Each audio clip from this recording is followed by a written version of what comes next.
Hi, thank you for joining me once again. Welcome to the Pan African Leadership Center, and this is our sixth episode for the conversations we're having in the Pan African Leadership Center. And today we're taking the topic Nkrumah Never Dies. Nkrumah is what the 21st century Pan Africanists can learn from Kwame Nkrumah. And we have two guests today, Dr. Benjamin Anyagre and Mr. Aki Ami. And we have Mr. Aki Ami in the studio with us already, and Dr. Benjamin will be joining us shortly. So, Mr. Aki Ami I'll be reading a brief profile before we delve into the topic at hand. And pardon me, it's the 8th edition, not the 6th edition long, of our conversations. It's very long. 8 conversations already.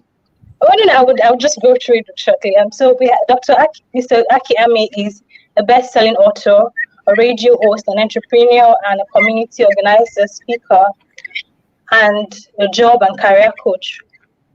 Originally from Baltimore, he started his career in the United States Navy, and he has traveled and seen different countries, which has given him a global analysis of the world. Towards the end of the career, he discovered the world of network marketing, and after exploring and being trained by some of the top network marketers in the world, he has expanded into so many more opportunities. Moving back to Maryland,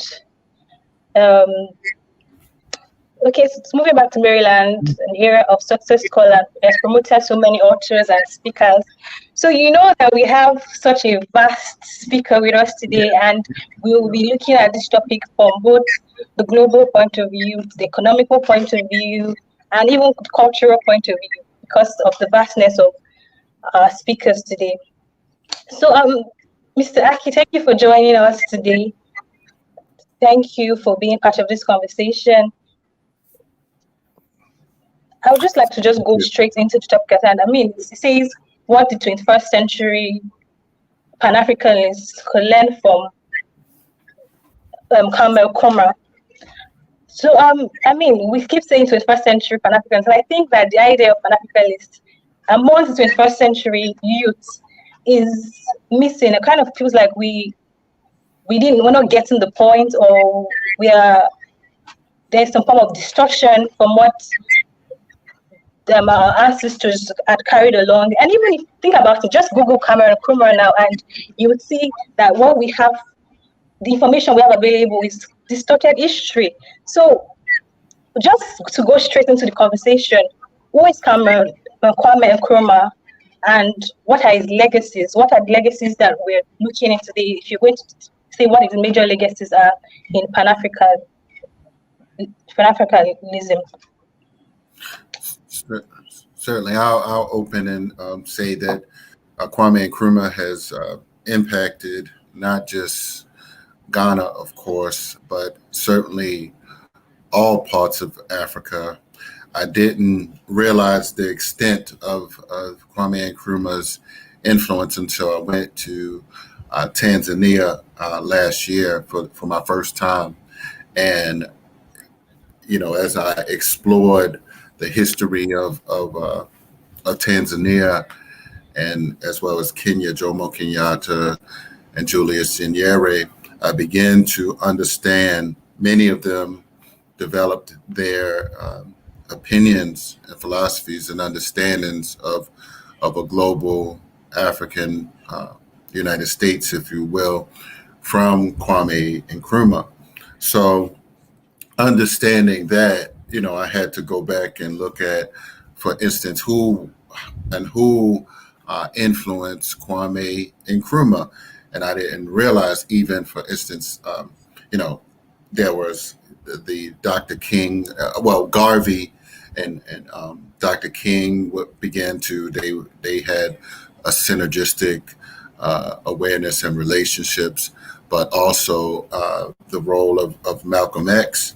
And he sought out to meet with many of the different Pan-African leaders during this time. And I might add even perhaps Dr. W.E.B. Du Bois, and someone may be able to add more to that, because I know that there's a big museum in Ghana, the W.E.B. Du Bois Museum, and that's getting ready to go through a rehabilitation center. So I know that W.E.B., he had this Pan-African Congress conference at one time in 1945. So many of these things led up to the creation and the foundation of what Kwame and Nkrumah laid the foundation for. But so I'll just open with that.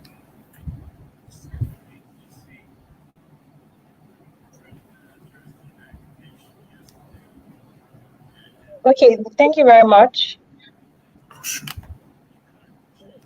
Mr. Aki, what do you think is the general idea of Pan-Africanism? You mentioned, I'm so sorry, you mentioned the influence Dr.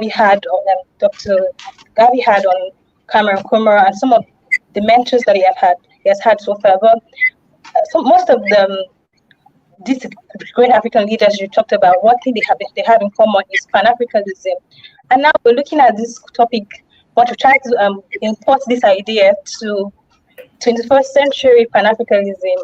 And at the time when they were talking about Pan-Africanism, it was more about independence in a global scale for Africa. But now it's beyond that, because now we're talking about neocolonialism. So I just want you to give us a brief history of what Pan-Africanism is, and where we're going towards. I'm so sorry about that. What Pan-Africanism is, and where you think that we are going as Pan-Africanists right now, because now we are talking about something more global, with neocolonialism, with unifying Africa, with retelling our stories, and right. So I'm with the Teaching Artists Institute, and we actually take Black Americans and whoever else will go with us to various parts of Africa. We had conferences in the Ghana, the Gambia, Uganda, where else? In Tanzania recently, and this year we're going back to Tanzania in October, and to South Africa in November. And so, understanding that context, I think, for instance, for those of us that are here in Black America, I was recently at a business, more, Black American professional business forum, and I mentioned to many of them that I was going to Tanzania and South Africa. Now, these are what you would call the upper class Black Americans. These are individuals who have a significant wealth. They have, multiple millionaires type of people were present. And I wanted to, like Garvey, understanding that, of course, we need labor, we need laborers, and we need ideas about extracting our own resources from the continent, but, understanding the role that Black Americans may have with the education, as well as some capital that could be utilized to create institutions for 21st century Pan-African education. I mean, Garvey, one of his quotes was that the future belongs, I'm a paraphrase, but he said something about science and technologies. So if other nations, for instance, are utilizing Africa's mineral wealth to advance their technologies, we have to ask the question, what areas can we develop collectively? And this is why it's important for, Black Americans, for instance, and I'm gonna speak for Black people here, to reach out to our brothers and sisters. But I think what we have to do, and I believe Kwame Nkrumah's analysis of that time of African socialist system, and someone can correct me. I believe when I was reading the works of Kwame Nkrumah that's the one world Africa ideas. But I do understand that sometimes many African nations are dealing first with their internal issues before they come and be a part of a regional, shall I say, cooperatives or strategy to do that. So ultimately, I think we, as part of the grassroots, we have to both reach out to, regular grassroots people, but also these leaders, and express to them that we need to align ourselves collectively for the 21st century. So I believe that Kwame Nkrumah would certainly have that understanding and appreciation, but I also, bringing it up contemporarily, I think he would be looking at places, for instance, like Cuba and Haiti. And I know that recently, I'm not sure how recent, but Haiti was attempting to be recognized with the African Union, but that didn't come to pass. But I know that some individuals are asking for Israel to be an African Union representative. I believe they said in an advisory committee or advisory role. So the question is, what is the African Union, for instance, going to be looking at in the 21st century as we do these assessments, and who exactly deserves partnerships and collaborations? Because the exploiters and the colonialists are still going to have this type of paternalistic relationship with us. It's going to be basically like a leech or a bloodsucker, sucking the wealth and the time and the resources and labor out of the people, not just that, but the minerals and other resources that we have. So I'll just say that we have to strive to create some level of independence, of course, still, and attempt to unite and bring different African nations to the table. Thank you very much, Mr. Aki. One thing that you said was you first talked about education and talked about reuniting ourselves and the work of the AU, what the AU can do when it comes to fostering partnership. So this brings me to my next question about the AU. What do you think that the AU can do when it comes to? I mean, it's just, what do you think? I don't know if this is a question that you can answer, but what do you think the AU has to do differently when it comes to fostering partnership and ensuring that Africa gets value for? I mean, because you talked about independence, that's one major way for us to achieve the ideas of Kwame Nkrumah, that Africa is truly independent. Africa actually has control over their resources. So how do you think that we can achieve that? And do you think that how do you think we can achieve the unity we need to achieve that as a whole? Do you think it all depends on the AU, or what can we do to get us there? If it doesn't all depend on the AU, what other factors do you think comes into play? Well, ultimately, I think it's going to be incremental. I don't think, some people believe that, shall I say, that there's going to be this one-time thing. But I think that it's going to take a lot of sacrifice. It's going to take a sacrifice on the leaders to demonstrate to the people that independence on, not just a paper independence, but a level of economic independence is more vital. It's more valuable for the long term than getting little trinkets here and there. And so ultimately, I think that it's going to take some wise leaders, leaders that have some global awareness, but also a historical awareness, and also an awareness of global trade, to understand that, for centuries, people are used to feeding off of African nations. And if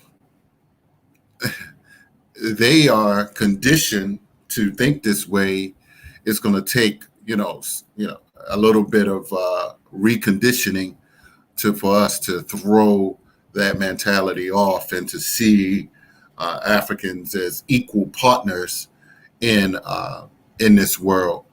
And so that's going to take some very conscious organizing and some global thinking and some global partnerships. But I believe that we are in the best condition from an educational perspective, from an informational perspective, to make this happen.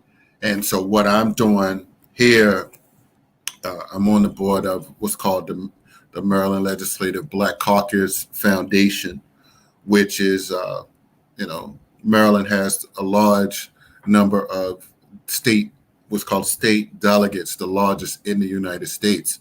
So right now, we're creating relationships with South Africa, for instance, not to diminish other locations, but the Teaching Artists Institute has worked all over in Africa in many different locations. And so we, for the first time, we're going to get some citations, but also we're generating that interest, for instance, with Black people here in America. And so it's not up for us to totally, come in and tell and say what we should do. For me, I know that we can offer our analysis and understanding from what we've experienced here. And of course, we have our own challenges, but, I hope that what I'm saying makes sense, and I try to be reasonable and rational about an understanding of history, and understanding that as the first human beings, we cannot stay on the bottom forever. So that's going to take, a different mentality. Thank you very much. One thing, I can't even say one thing, so many things I picked from what you said, but one thing that stuck with me was when you said that we need leaders who are aware of history, they have understanding of the trade.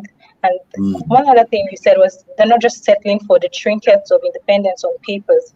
So, and that just took me back to the nationalists that we used to have, people that had the nationalist mindset that ruled selflessly, and we're not more bothered about what they had to gain from political office. So, and now that you're saying that this is more of like so what I understand is a change of mindset. We need leaders who are selfless. We need leaders who are properly educated, who understand the history of Africa, who understands the jewel that Africa is in the first place, and understands that they are called to serve, understand trade and strategy and all those things. So now that I understand, thank you for really highlighting on that, the education, the mindset.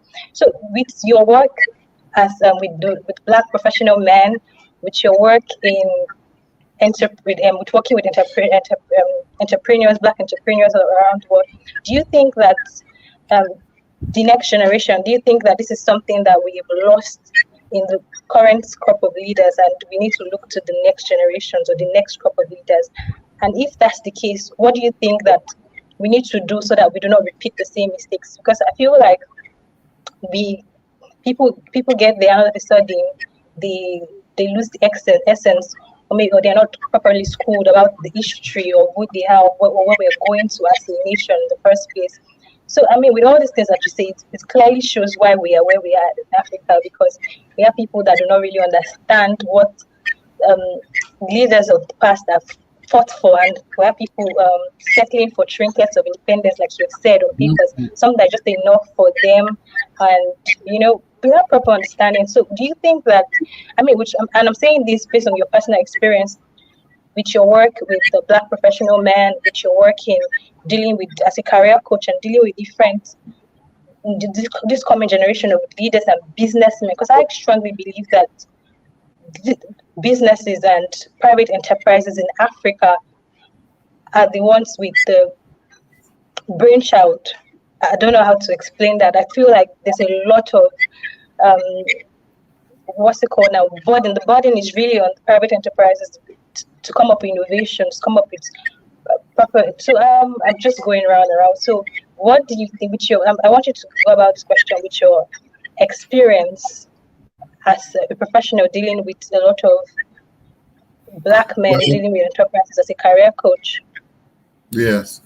Well, nation building, it starts first with families and family development. So nation building, re-Africanization, and we call it nation building, re-Africanization, family development. Those are fundamental to what some of us are taught here in the Pan African community in terms of first, of course, we have to control the institutions that educate our children, and this is why yes, books are still important. And I know that unfortunately many Black people, for instance, here we don't necessarily study a deep rooted understanding of our history as well as the global history. I think that both are important to dissect, but we have to be able to spot talent and spot leaders, because when we talk about the youth, these are going to be the ones that are going to be the workers. And even like for myself, I've come to learn how to appreciate young leaders and give them opportunities to grow and invest in them, invest in their future, so that they can have a broader perspective on what many of our great ancestors, as Kwame Nkrumah laid down, but also the others that were not directly, shall I say, in a particular country, to have an understanding that African people, for instance, all over are still disrespected. And ultimately, when one of us are disrespected, as we see, for instance, in Haiti, the people of Haiti that are attempting to come to the United States, they represent, African people all over the world. So as well in the thought processes of the colonial powers, people feel in their heart that they can beat African people wherever they are. And as we see, many Africans who are going to Europe treated similarly. So ultimately, we have to assess, how does Africa feed itself in the 21st century? That's the key question. How does, and it can, actually, Africa can feed the whole world. And so this is some of the ideas that we have to plant in seeds, and we have to have our young people focus. This is your mission in life, to work towards this goal, and not to sit around and play video games and be idle, but to focus on your mission and create the partnerships and collaboration and skills to accomplish goals in life. So that's where, I'll just say that. Thank you very much, Mr. Aki. One thing that struck me was what you said about the family unit and how we need to start from the family unit. I think that sometimes we shift the responsibilities to the responsibility of teaching and culturing the youths, and we shifted to the media, we shifted to the schools, but we could start from the family unit, and we could try to just shape that mindset of Pan-Africanism from the most minute, parts of the family. So, Dr. Aki, a lot of scholars, or there's a lot of people have, despite the fact that Kwame Nkrumah has been, lauded for a lot of his achievements, a lot of his legacies, but we also have people talk about the extremes of Pan-African leaders and say that a couple of African leaders with Pan-African mindset, they kind of always have some dictatorial semblance. You could see African leaders that want to detach themselves from the colonial masters, or detach themselves from the European countries, from European organizations. You would see some form of semblance of dictatorialism. Some people have said that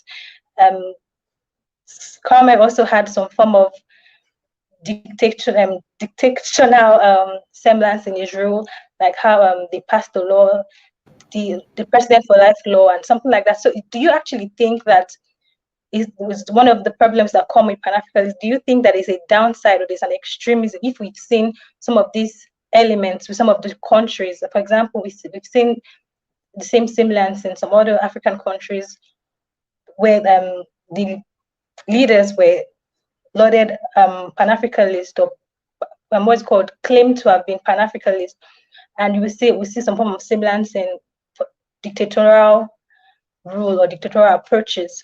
Do you think that that's some form of culture, that's some form of extreme that we could get is when we abandon? I was going through the comments where we abandon. Oh wow! Sorry. My network seems to be failing. Can you hear me, please? I hear you. You were talking to the doctor, right? Or were you talking to me? Or are you trying to? Dr. Benjamin, good day, sir. Dr. Benjamin, we'd like to add you to the stream. If you can unmute your mic and turn on your video, sir. No, it's not. The doctor is not here yet. It still has some problems with his. Yeah, right. Yeah, that question I had reserved for the doctor. Right. No, I'm always. I see. I'll just expand on it just a little. I do see that actually here in the United States, where there's a form of bourgeoisie Pan Africanism, and how it kind of comes out is more of a cult of personality, where outside of the movement or outside of the institution, it becomes more of a personality driven movement where people aren't living by principles. They're more so just whatever the leader says, and many, for instance, and this is where the power of leadership comes in. Matter of fact, let me just grab this book I'm currently reading. Let me grab it here. Dr. Benjamin, good day, sir. Oh, he's here? Okay. Can you, Dr. Benjamin?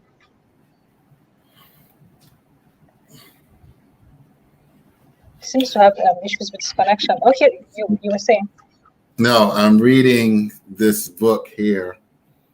It's called Iwa, A Warrior's Character. And this author is in Atlanta area, but someone I've worked with over the years. But some of the discussions that he talk about, so let me first, and I'll wait for the doctor, but if we have a quick moment. Let me see. Okay, which part that I wanted to. Okay. Here's a quick excerpt. I'll just kind of read this. It says, "Building a community is costly in time, energy, and resources. It is a task that does not direct returns, immediate tangible benefits, or privileges. Building the community is our duty. We must undertake to fulfill without excessive concern for the additional inconveniences, time, or resources that it requires. It is a duty that involves attending early morning and late evening meetings. It is a duty that involves intellectual work, physical work that demands personal accountability and adaptability in one's behavior, that demands substantive and real personal interactions, that demands substantial financial outlay, that demands time, that demands time. It is a duty that must be fulfilled if our children are to live, if they are to blossom to their fullest potential, if they are to carry forth in this mission to build a new reality for our people." So, yes, some key points in that was accountability. And everyone's going to be accountable to someone eventually. And this is where we have to watch the character and behaviors, thank you, of our leaders to know who actually are gonna, be of good character, and that's the foundation for any nation, a nation of individuals that have good character. So that's what I'll say. So I'll be reading some of the comments. So we've been having comments. Thank you.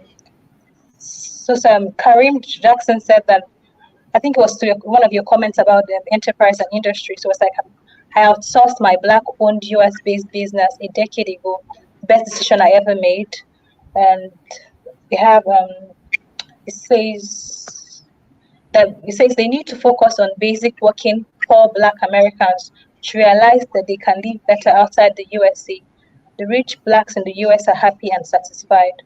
So I think he says that we need to focus on the basic working poor Black Americans. So says that another comment says that we need Africans to start searching out their US Black Americans stolen family, not just Black Americans searching for their roots. So says we need Africans to start searching out there, not just US Black. Okay, so I think it was more when you were talking about the mindset. What this person is talking about, we try to trace our roots. Maybe when we're talking about the family or something. So I think the doctor is back. Good day, Dr. Benjamin. So let me see. Yeah, he's here. Yes.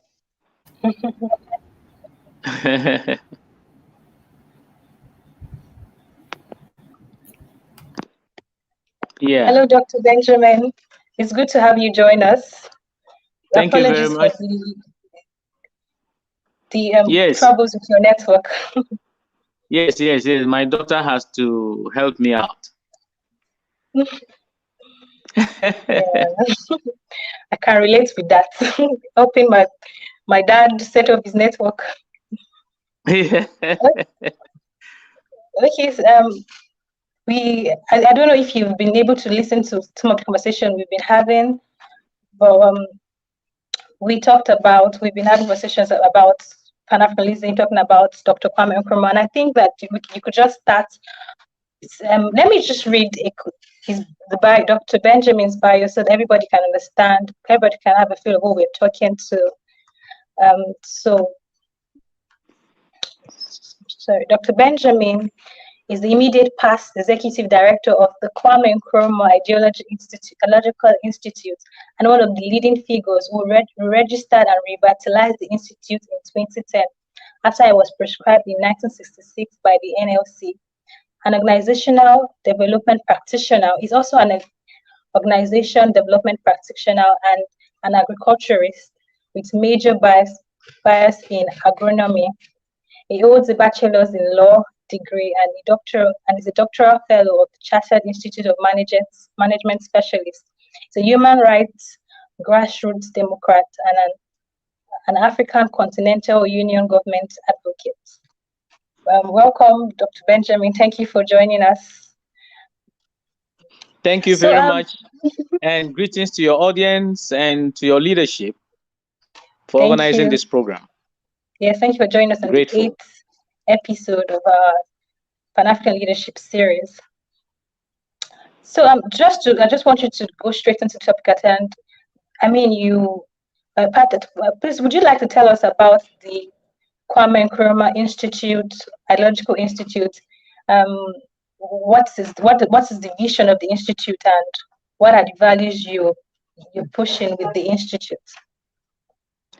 Thank you very much. Thank you very much. The institute was established in the early 60s by our president, our founding president, Osajifo Dr. Kwame Nkrumah. And he founded the institute to give some kind of intellectual and ideological training to the then National Liberation Movement activists from all over the continent. Then were fighting for our independence. So many of them came to Ghana for this kind of philosophical, ideological training to be well equipped to wage the struggle against the forces of colonialism. Amongst those who were in the institute included President Robert Mugabe and the rest. But after the 1966 coup, sponsored by Western powers and some cowards within the armed forces and the police, the institute was closed. For a very long time, the institute has now been turned into educational university. It's now a huge university in the Western region, in Winneba. So come 2010, some of us decided that, look, the institute still is relevant and serve the purpose for the decolonization agenda of our people. And so there was the need to re-register it and revitalize it, which we did. We've been involved in advocacy work, in a way of also contributing to topical continental issues, contributing to issues that affect our well-being and welfare, contributing to the fight against poverty, hunger, and diseases, contributing against the underdevelopment and the sale of our resources without we benefiting from it, and thinking that what Nkrumah stood for in terms of continental union government could be advocated, of which we've been doing, because we believe of the immense benefit that comes out of a continental union government. Our aim also is to uplift the African personalities within the international corridors, so that Africa is not seen as a second fiddle, but a people ready to compete and compete effectively, because we have what it takes to compete and compete effectively. The question is for getting committed leadership, redemptive leadership, to understand what we want and be bold enough to confront the situation as they are. Because the question is, the next generation will ask today's generation what they did after Kwame Nkrumah and his peers did for us. They did very well by establishing the Organization of African Unity, irrespective of the fight between the Casablanca group and the Moravian group. But he succeeded in institutionalizing a continental body.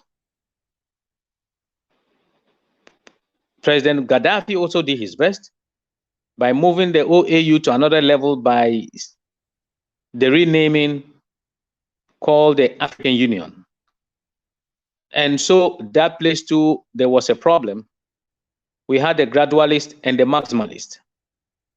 Yet by the end of the day, the AU was born. It is our generation to see that we complete that journey of continental union government, so that our children will come and benefit and begin to enjoy the fruits of what was started in the late 50s, 60s, right into the 2000s. And so we all stand, irrespective of whether you find yourself in a Pan-African institute or irrespective of whether you find yourself within the academia, university corridors, once you're a conscious African with a conscience that you did not come to the world to disappoint your own people, you will have to take and look deep into adding up to finding solution to the many challenges that we are facing as a people. Thank you. Thank you very much, Dr. Benjamin, for that introduction. So, so what you said about having a conscious conscience, you know, the topic of today's discourse about the 21st century Pan-Africanism, Pan-Africanist, we could easily interpret it as the youth. But I want to talk about this, but not just focus on the youth. 21st century Pan-Africanists should be Africans, like what Chief said, every African right now. We shouldn't wait and say the coming generation. So what do you think, how do you think that we can, the 21st century Pan-Africans, everybody, as you've said, with a conscious, can learn from Kwame Nkrumah, can, try for what he was trying to achieve in Africa? What do you think we can do? How do you think that we can achieve that conscious mindset towards Pan-Africanism? Okay. The fortunate aspect for all of us is that Nkrumah was a practitioner, a Continental Union practitioner. Nkrumah did not only speak, but he walked the talk. He took steps with the All African People's Conference in 1958, which continued in the early 60s. And it was through these conferences that led to the birth of the OAU. It was a conference that brought Africans together to familiarize in terms of the leadership and to confer and debate, discuss the issues of a common interest. What Nkrumah stood for in practical terms, he demonstrated it in our country, Ghana. He put up an industrialization program under his 7-year development plan.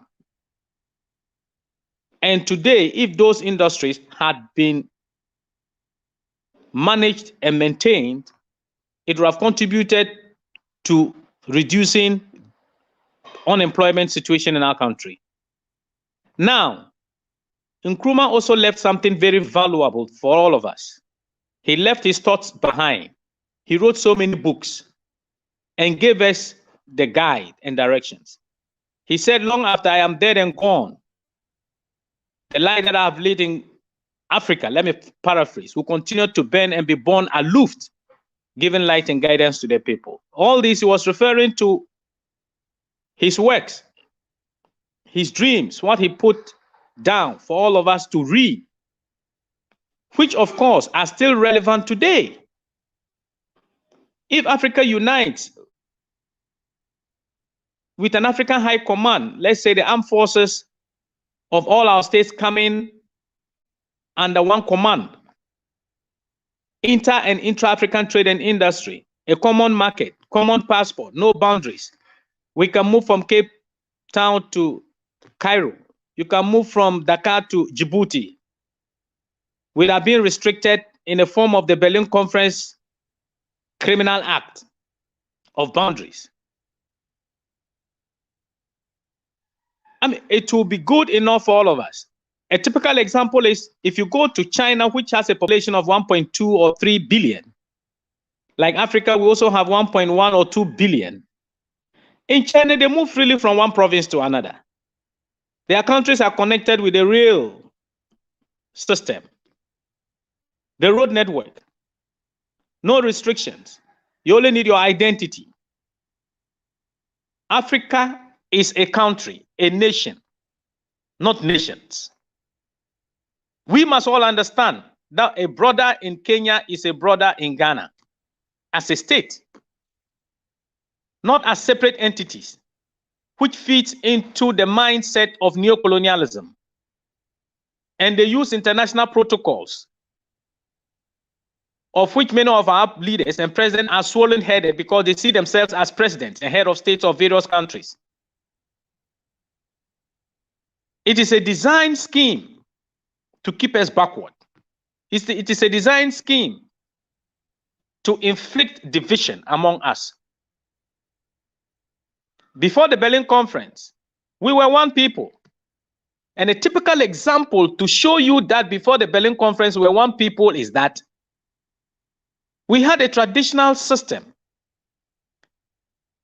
We have a traditional system. We have, in Ghana, you have traditional rulers.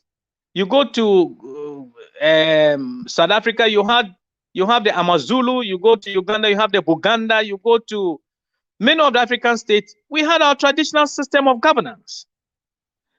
And they didn't see themselves as partitioned. They could move from one kingdom or chiefdom to another to make peace with their envoys.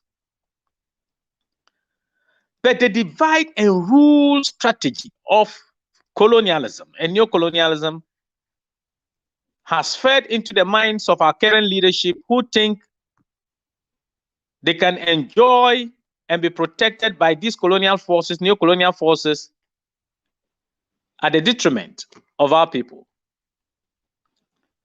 And so the fight for the Continental Union government is a fight for all of us, ultimately heading towards a new nation to safeguard and protect our generation. Thank you. Thank you very much, Dr. Benjamin. Thank you very much for everything that you elucidated today. So my question is, what do you think that the African Union, I feel like if this is, I don't think that the African Union is particularly achieving what it was set up to do, since we still have a lot of disparity among African nations. It's becoming more political. In fact, what Mr. Aki was saying earlier, it feels like there should be more representations in the African Union. So what do you think that the African Union can do in order to achieve this unity? I mean, the unity we're talking about, I know that it's more of a mindset, but even when it comes to unity in the borders, what do you think the African Union should do actively to achieve that? Yes, the African Union should stick to its agenda. In 2020, the African Union declared 2020 as silencing the guns. Was it successful? We've seen in the Sahel problems. We've seen what is happening in Mozambique. The northeastern corner of Nigeria. We've seen kidnapping and all of that. We've seen pockets of conflict all over the continent. Yet the African Union says in 2020, silencing the guns. So the question we should be asking ourselves is that, have they been able to achieve that objective? To me, they haven't achieved. So what is the essence of the African Union? Is it a space where African leaders will go and then drink coffee and come back home? Or is it a place where they'll go and see each other's faces and share notes as to how they can have constitutional coups and extend terms in office? Are they there to serve the interests of the people of Africa, especially in the rural areas? These are questions we should be asking. Why wouldn't they go to the African Union and decide to say that, hey, we want the African High Command today? And the African High Command will have the responsibility to ensure that they bring peace to the continent. They deal with any civil unrest on the continent. They ensure the constitutional order takes place, where there will not be constitutional coup d'etats by sitting heads of state.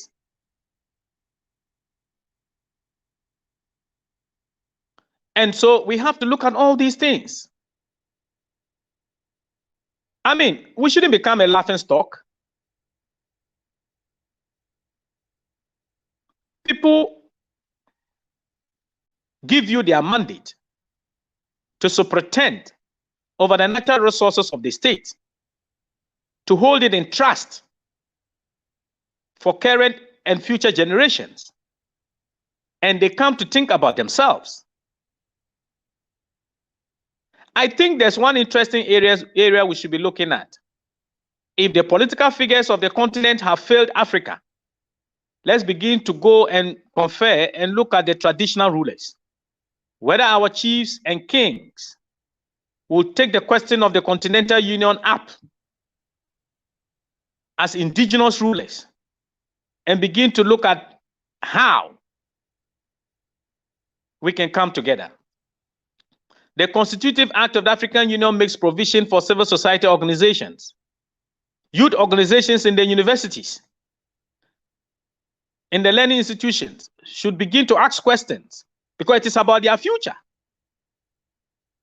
And for them not to finish universities and come and walk through the Mediterranean, the desert to the Mediterranean, and get drawn in the Mediterranean Sea because they want to go into Europe for greener pastures, while in the actual sense, the greener pasture is here in Africa. And one of the biggest questions we should also be asking ourselves is that, what are our universities doing? Our higher learning institutions doing? What are they doing? To me, they have failed. They have failed. That is my opinion. Somebody else may differ from me and try to convince me, because I think learning should contribute to solving critical societal problems through creativity, being innovative, through innovation, should be able to bring some relief, should be able to make our people smile. There are so many issues on the continent of Africa. Why do we always have to depend on the outside for vaccines? So what are our research centers doing? Why would somebody manufacture a vaccine and bring it for you to ascertain whether it is good for consumption or not? You can't do it? Then why step in the university? Why call yourself a researcher? These are issues. These are critical issues we should be asking ourselves. Because all the inventions in the world were not done by outside. The Africans were part in the past in terms of invention, especially during the days of slavery. Many of them did very well. Through creativity, they invented. So how come the modern times today, we are still dependent? Why can't African scientists, engineers, come together to connect the whole continent through a railway system? Why can't our engineers sit down to think and fix our roads? The resources, interestingly, I thank Almighty God for one thing. He has endowed us with natural resources, material resources. Everything is in Africa. Why can't we use our brains, our learning? Then we should close down all the universities and go into farming and go back to the indigenous Asian days of farming. Yes. Let's go back to it and stop wasting time in the university. Because the universities, they go there, and if you go to the university and you come out from the university and you not get job,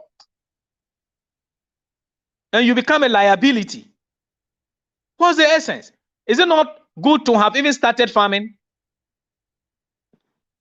So this is the challenge we are throwing to the university scholars. And students in the universities doing their masters, doing their... Why in the first place do people go into dissertations, write theses here and there? They come out with findings. What do they do with the findings? What do they do with the findings? Meanwhile, in Europe, in America, in China, they make good use of the findings. They transform the findings from theory to practice, ultimately to benefit life in their societies. And so if we do not really, we must be blunt and talk about our situation, no matter how painful it will be to voice it out. Until we talk as it is, we will not get anywhere. Why should we be importing almost 90% of everything? Why should we be doing that? One other areas we should be thinking is, all we know is that we are dependent on foreign powers. And Africans, when we go to the UN, even in the, I don't know, we are always being remote controlled. I mean, what is this? Nkrumah and Co. and his peers were brave enough. They stood the ground and they died. That's why today we are remembering them and still continuing with what they started from. We are not saying we should be violent. No, but we can use our brains in a tactical and strategical way to innovate and create, to help transform our society. We are still suffering. Look at the rioting that happened in South Africa. You know, we must go deep into our political systems as a people. These are real facts. These are facts. We must wake up from the slumber. We must wake up as a people. It is time for all African, Pan-African organizations to come together under one umbrella to challenge the AU, challenge our sub-regional bodies, question them, and make sure that the Continental Union government issue becomes a topical national issue in all states in Africa. And these are the issues that we should be looking at. That's why I'm so grateful for your center. You are doing well. Congratulations. Thank you. Thank you very much, Dr. Benjamin. I think that you really, you spoke about the mindsets. You literally have gone through the topic from the enterprise mindset to the educational mindset and point of view rather, and saying that it behoves on us as citizens to, not just depend on the leaders, because we've seen that political leaders are not. If we see that that's not the way forward, we need to be conscious and to have a conscious mindset and change our mindset, as it were, to be as driven as our ancestors as in the first place. You've spoken to the intellectuals, you've spoken to the what's called private enterprises, you've spoken across, because I feel like to achieve true Pan-Africanism, it cuts across different regions, because businesses too, we need to have African businesses that are united. We need to have solutions that fosters African unity. We need to have solutions that literally are birthed in Pan-Africanism. So thank you very much. I'm going to be reading a quote by Dr. Kwame Nkrumah. It says that, just from what she said, it says that education consists not only in the sum of what a man knows, but the skill with which he can put this to his own advantage. In my view, a man's education must also be measured in terms of his soundness of his judgment of people and the things in his power to understand and appreciate the needs of his fellow men, to be of service to them.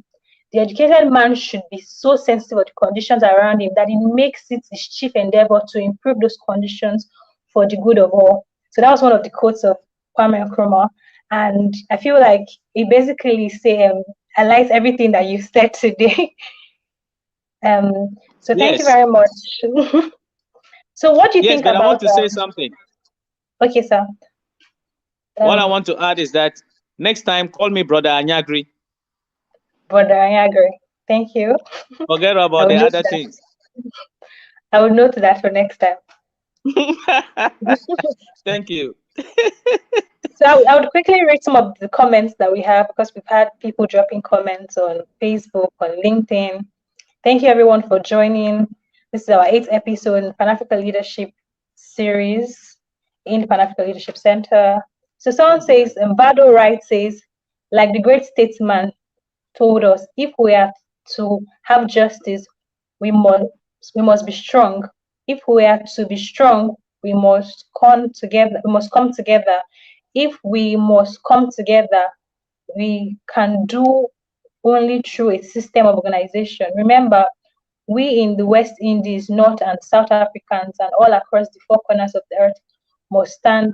Okay, this is really long. Thank you very much for your comments. Brother Giver says that our so-called intellectuals only learn to keep us poor. Someone says, Uncle Link says, a nice move. Thank you very much, Link. Thank you everyone for joining us. And so I see that there are no questions targeted for no specific questions for the speakers. And with that, I'll just take a final note from Dr. Benjamin and from Dr. Aki, and we can close the sessions for today. Just a final note to the youths, because I mean, we cannot overemphasize that the coming generation, they're literally our only hope, as it were. So we need to ensure that they're really educated. So just final words, very short closing words, but targeted at the youths. So I'll go from Brother Ami and then Brother Anyagre. So thank you, and it was beautiful to hear from you, Brother Anyagre. Wonderful presentation. I appreciate that, and I look forward to when I come to Ghana next year. Look forward to finding you. That'll be fine. Yes, sir. So I just want to I put in the comments where the Teaching Artists Institute is having a conference in South Africa this year, November the 5th through the 8th. So I'll put that in the comments box. But you can go to Teaching Artists Institute page, Facebook, and find out more information. And Hakiami, I'm around on various social media, so people can discover me and find my work. But I enjoyed this opportunity and enjoyed hearing from the brother. He comes in the spirit of Kwame, Asajifo Kwame and Nkrumah. So I'm grateful to, hear his wisdom on the ground in Ghana. Thank you. Thank you very much, Dr. Brother Ami. And Brother last words. Yeah, I'm very, very grateful also to Brother Ami. It's nice also meeting you on this show, and hope the next time when you are in Ghana, you let us meet. And I strongly believe that the universities should begin to connect with many of their learning with community-based initiatives. Like if you're doing your master's degree, you should be tied or you should be sent to a village or a cottage to look at the economic situation there and see how you can do your thesis and come out with findings, with practical solutions to it. We must begin to be proactive. We must begin to find solutions to our problems. And I believe that we should also encourage our brothers and sisters in the diaspora, the African Americans in the diaspora, all over, that they should come home and get themselves also in the rural communities with their expertise and their finances to help generate a lot of projects, which will create or bring in some jobs to cater for the youth. And the youth themselves should begin to ask questions, should be thinking about their future. Because there are so many issues at stake that they should begin to question. They should question government policies. And all the 55 African states should also make sure that they come out with their policies on the youth. We want to see what policy, want to see all their policies on the youth. And so your center can take that up. What is the youth policy in Ghana, Kenya, Namibia, state by state? And then we look at all that is in it and begin to look at which ones are workable and which ones are immediate, middle, and long term. Because we must change the continent. Africa must change, and Africa can change. Africa is the paradise, and it must become the paradise if we put things in place and in order. Thank you. And greetings to your audience once again. I'm grateful to your center and the leadership, Brother Dan, and all of you. Thank you. Thank you very much, Brother Anyagre. And thank you everyone for joining in. And we've come to the end of today's session. Please look out for us. We'll be joining. We'll have another conversation same time next week. So please follow us and look out for follow us on our social media pages and look out for our streams. Thank you very much for joining. Thank you, Brother Anyagre. Thank you, Brother Aki. And thank you, everyone.